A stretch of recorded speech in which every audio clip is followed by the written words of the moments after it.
Morning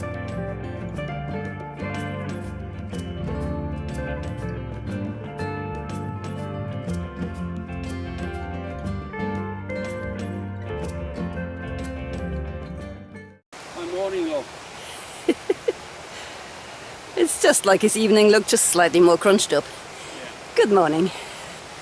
We've just retraced our steps to the Pennine Way from the pub and start the day with a nice steep climb down to this beautiful spot of the river here. Yeah, you could camp here. It'd be a really nice camp place. People have fires there, fire pit there. Yeah. Water. That's nice. So if the pub's not open, because it only seems to be open at weekends now, yeah. this would be a perfect alternative. And a cute little bridge to climb over. That's our next bit. But here the steps down here are a bit Yeah, oddly shaped, let's call it that way. If I was doing it again, I'll take the path just before, because it's like a gradual, it's a lot nicer. Yeah. There's a, I can show you. About Here. 100 yards before.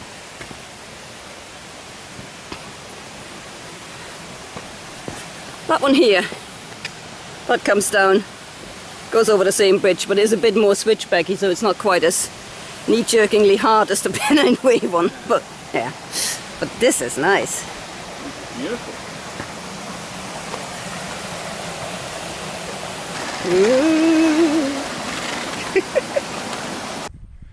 We're out from the pub, back into the moors. We like moors. Still overcast. There's a black one. Maybe it's a big rabbit. Right here. Looks a bit like a kangaroo, actually. Yeah, it does. That's a rather extraordinary gate for coming up to, guarded by a million sheep. Hello, Lee. It's a black sheep family. You don't need a black sheep. No, the black sheep. Got no horns either, it's the only one without horns. What are you doing? Did you stray into the wrong field?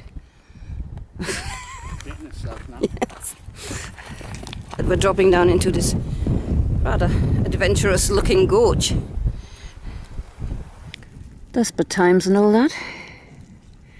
Reservoirs are not generally a recommended water source, but everywhere around here is dry.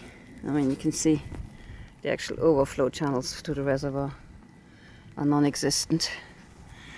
We haven't come past the stream for about an hour, so I mean there was a beautiful one about an hour ago, don't get me wrong.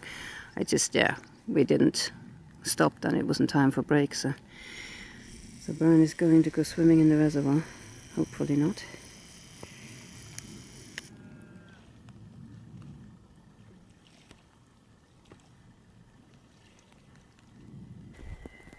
Desperate times, desperate measures, part 2. When the rain decides to come in just as you sit down for breakfast, build yourself a little shelter. In the old tarp tent. Before we came out here, we decided to put some grommets into our Tyvek sheets for that very reason, actually. Not for rain cover, more sun cover, but yeah, it'll work if the stick doesn't fall. Yeah, let's go over.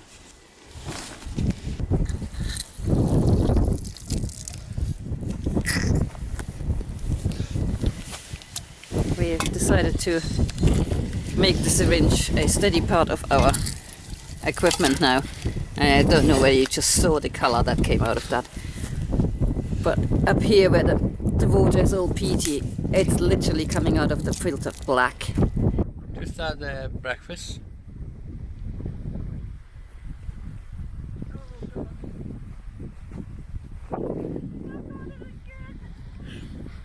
It's a thing with Heidi. She'll put a backpack and everything on and forget to close the lid.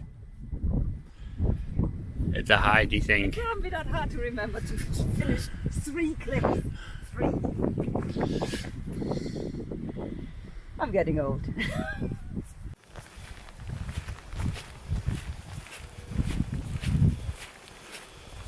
This is so pretty out here at the moment.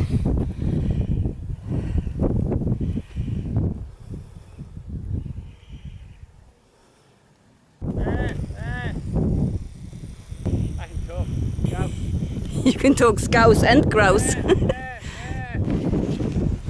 up with. They're definitely not inspiration for Wuthering Heights.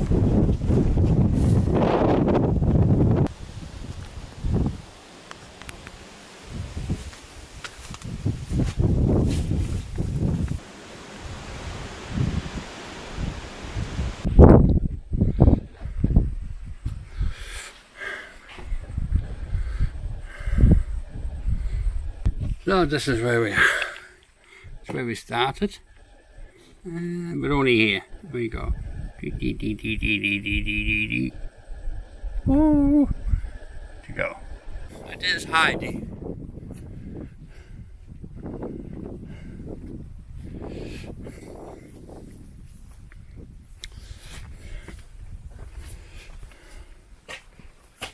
And this is a hut for when weary people. It's slightly like a buffet. Yeah. Still quite dry.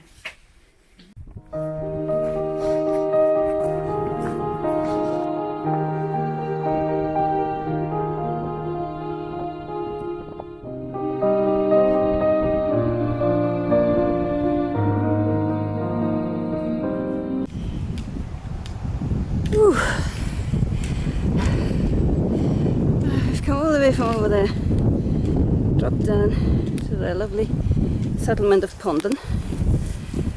Went off the trail a bit to go to Pondon Mill Cafe, which no longer is a cafe.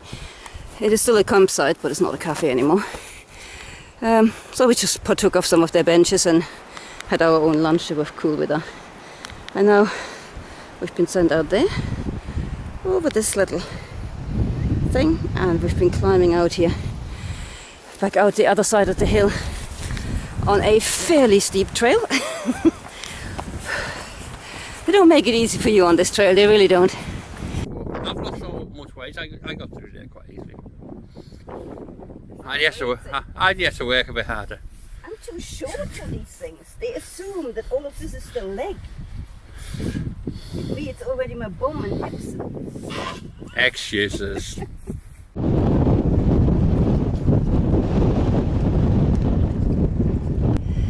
Just reached these number of cabins here, which are very welcome sight, because they are literally the first feature in the last 2 hours of hiking that gives you any clue where you are. But moors are beautiful, but yeah, they can be a bit disorienting. Oh, yeah.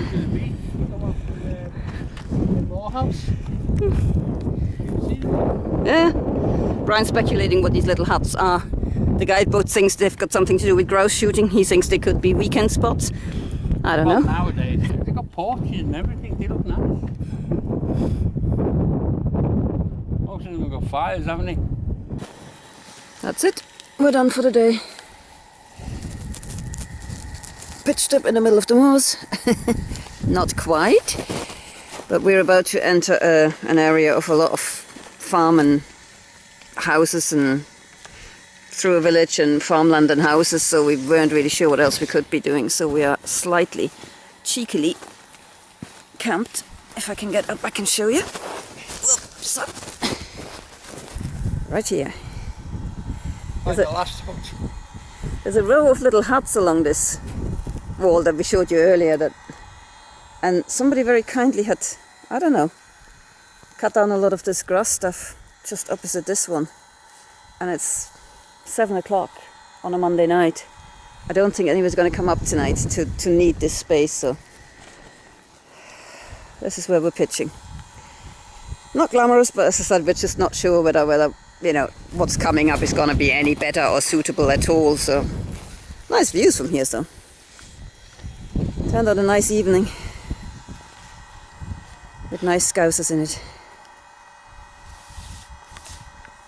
Day 4, we regained the Pennine Way and followed it up over the hills and far away.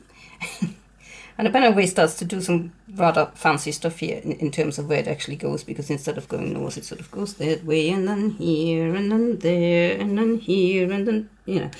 Again, when you're hiking it, it's actually quite clear. I don't think there was any problems finding the right trail. It's very well signposted, but on the map it just looks a bit crazy, because then you're basically coming back to where you were 5 minutes ago, just further up, following that lovely little reservoir. This is where we had breakfast. And then you're climbing up into the hills again. And this is the what they call ruins, is Top Withens. The beautiful little, ruin, for lack of a better word, that may or may not have been the inspiration for Wuthering Heights. There's debates going on. I don't care, it's a beautiful place. And from then on, you're kind of following, I think, the Bronte Way as well, it's called. Going all the way down into Pondon, where we took a little detour down to the campsite. Pondon Mill, somewhere here. Might be this sign. It's no longer a cafe, unfortunately. It is a campsite, but it's no longer a cafe. But they let us use the benches, so that was very nice of them.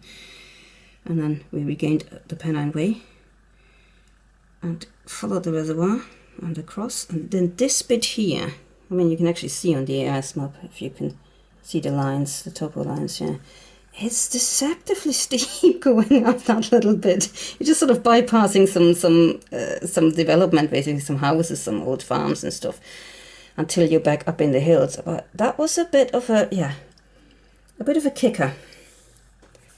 And then you're in Iconshaw Moor. It doesn't look that long on the map, but it feels like a really long time. I mean, we were lucky, the weather was gorgeous, and it is a beautiful moor, but it does look the same for a very, very long time. Until you hit these little huts. They were starting sort of to follow this, when you start to follow this wall, this is where the little shooting huts, whatever they are, started. They were a very welcome sign.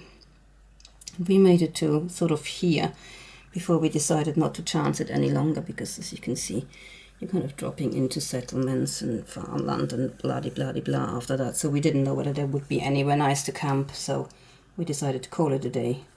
Somewhere there.